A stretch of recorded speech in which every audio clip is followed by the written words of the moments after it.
ఈసారి PKL ఆక్షన్లో franchises full aggressive మోడ్లో ఉన్నాయి. ఒక బిడ్ అయిపోకముందే ఇంకొకటి స్టార్ట్ అయిపోతుంది. కొత్త కాంబినేషన్స్ కోసం టీమ్స్ ఫుల్గా ఫైట్ చేశాయి.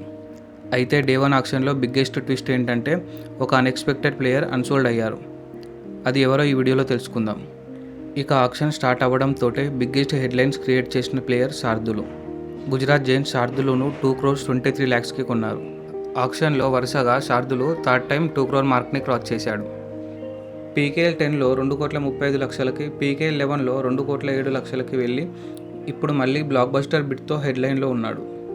ఇంకా షాకింగ్ ట్విస్ట్ ఏంటంటే Iranian defender Fazel Atrachali just 30 lakhs base ప్రైస్కి దబంగ్ ఢిల్లీ తనని టీంలోకి తీసుకుంది.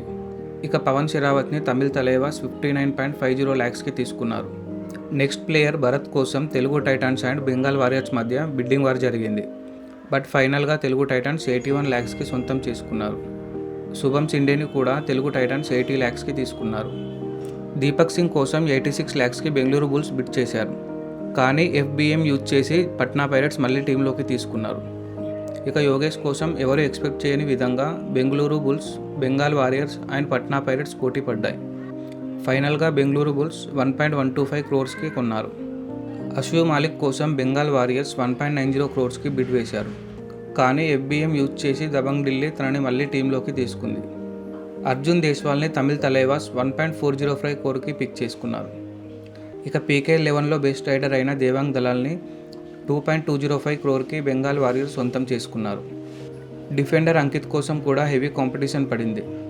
Patna pirates 1.573 crore FBM use చేసి తనని మళ్ళీ టీంలో రిటైన్ చేసుకున్నారు. ఇక గుమాన్ సింగ్ కోసం Telugu titans, U Mumbai and UP Yoddha పోటీ పడ్డాయి. బట్ ఫైనల్గా యూపీ యోద్ధా 1.073 crore కొన్నారు. ఇక నితిన్ కుమార్ కోసం హర్యానా అండ్ జైపూర్ పోటీ పడ్డాయి. బట్ ఫైనల్గా 1.20 lakhsకి జైపూర్ కొన్నారు. లాస్ట్ సీజన్లో మోస్ట్ ఎక్స్పెన్సివ్ ప్లేయర్ అయిన సచిన్ తన్వర్ని ఈసారి పునేరి పల్టన్ 1.058 crore కొన్నారు. ఫాస్టెస్ట్ 1000 రైడ్ పాయింట్స్ రికార్డు ఉన్న నవీన్ ఎక్స్ప్రెస్ కోసం Jaipur, Haryana, Telugu Titans and you Mumbai మధ్య హగ్ బిడ్డింగ్ వార్ జరిగింది.